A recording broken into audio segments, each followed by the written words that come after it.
ഇന്നെൻ്റെ Facebook page 1,00,000 followers കടന്നു എന്നുള്ളതാണ്.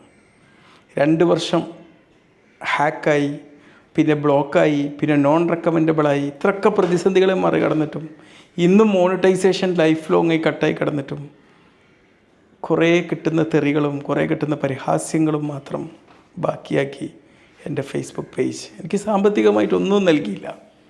എങ്കിലും ഞാനത് നിലനിർത്തുന്നത് എന്തുകൊണ്ടാണ്? സാമ്പത്തികമായിട്ട് നൽകില്ല എന്ന് മാത്രമല്ല, സാമ്പത്തികമായിട്ട് ഒരുപാട് നഷ്ടങ്ങളും ഉണ്ടാക്കി ഇല്ലേ. ഒരുപാട് ഗാഡ്ജറ്റ്സുകൾ ഇതൊക്കെ വാങ്ങി, എങ്കിലും ഞാനത് നിലനിർത്തുന്നതിന് പിന്നിൽ എന്താണ് കാര്യം? എൻ്റെ മറ്റ് ചില കാര്യങ്ങൾ സംതൃപ്തി ഉണ്ടാക്കിയെടുക്കാൻ അതുകൊണ്ട് കഴിഞ്ഞു എന്നുള്ളതാണ്. പ്രത്യേകിച്ച് പോസ്റ്റുകൾ ക്രിയേറ്റ് ചെയ്യാൻ ഒരുപാട് പോസ്റ്റുകൾ എനിക്ക് ക്രിയേറ്റ് ചെയ്യാൻ പറ്റുന്നുണ്ട്.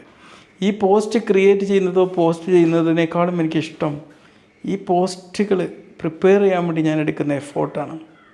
അതിനുവേണ്ടി എൻ്റെ ഒരു സമയം പാഴായി പോവാതെ അല്ലെങ്കിൽ നമ്മൾ വളരെ എൻ്റർടൈൻ എന്ന് പറഞ്ഞുകൊണ്ട് സിനിമയും മറ്റും കണ്ട് അല്ലെങ്കിൽ ന്യൂസും കണ്ട് അങ്ങനെ ചിലവഴിക്കേണ്ട ഒരു സമയം വളരെ ലേണിംഗ് പഠനത്തെ അതിനെക്കുറിച്ച് റിസർച്ച് ചെയ്യാനും ആ റിസർച്ചിനെ പല രൂപത്തിലുള്ള കണ്ടൻറ്റുകളുമാക്കാൻ സഹായിച്ചു എന്നുള്ളതാണ്.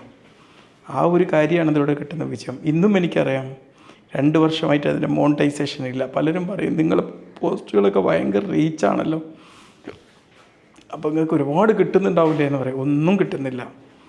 ഇവിടേക്ക് ചെക്ക് ചെയ്യാം, മോണിറ്റൈസേഷൻ കട്ടാണ്. അത് ഞാൻ പലതവണ കസ്റ്റമർ കെയറിൽ വിളിച്ചിട്ടും അത് കട്ടായി തന്നെ കിടക്കുകയാണ്. പിന്നെ മോണിറ്റൈസേഷൻ ഇല്ലാതിരിക്കുന്നത് ഒരു മോശമല്ലെന്ന് വിചാരിച്ചിട്ടാണ് ഞാൻ പുതിയൊരു പ്രൊഫൈൽ സ്റ്റാർട്ട് ചെയ്തത്.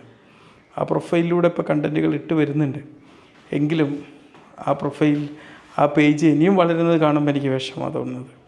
കാരണം അത്രയും വരുമാനം കുറച്ചെങ്കിലും കിട്ടാൻ പറ്റുന്ന സാഹചര്യത്തിൽ അത് എത്തിയിട്ടും അതിൽ നിന്ന് വരുമാനം കിട്ടാത്തൊരു സാഹചര്യം ഉണ്ടാകുമ്പോൾ ഒരു വിഷമം ഉണ്ടാവുമല്ലോ അല്ലേ. അപ്പം അതിൻ്റെ എന്തായാലും എല്ലാവർക്കും ഞാൻ കൺഗ്രാജുലേഷൻ പറയാണ്. ഏതായാലും ഈ ഫേസ്ബുക്ക് പേജിനെ ഈ ലെവലിലേക്ക് എത്തിച്ചതിന് പിന്നിൽ നമ്മുടെ പോസ്റ്റുകൾക്കൊക്കെ കിട്ടുന്നൊരു ആക്സെപ്റ്റൻസാണ്. തീർച്ചയായിട്ടും എനിക്ക് പഠിക്കാനും പഠിച്ചത് ഷെയർ ചെയ്യാനും മരണം വരെ പഠിച്ചുകൊണ്ടിരിക്കാനും അത് ഷെയർ ചെയ്യാനും ഉള്ള വലിയൊരു അവസരം തന്നെയാണ് എനിക്കത്. ഇന്ന് പഠനം കൂടുതൽ മാധുര്യമുള്ളതും രസകരവുമായിക്കൊണ്ടിരിക്കുകയാണ്. കാരണം നമുക്ക് ആർട്ടിഫിഷ്യൽ ഇൻ്റലിജൻസ് നമ്മുടെ സഹായത്തിനുണ്ട്. നമ്മൾ സ്വപ്നത്തിൽ കണ്ട ടൈറ്റിലുകളും നമ്മൾ ഭാവനയിൽ കണ്ട ചിത്രങ്ങളൊക്കെ രൂപപ്പെടുത്താൻ AI സഹായിക്കുന്നുണ്ട്. തീർച്ചയായിട്ടും പോസ്റ്റുകൾ തുടരും. മോണിറ്റൈസേഷൻ കിട്ടിയില്ലെങ്കിലും എൻ്റെ ഫേസ്ബുക്ക് പേജിലുള്ള യാത്ര ഞാൻ തുടർന്നു കൊണ്ടേയിരിക്കും.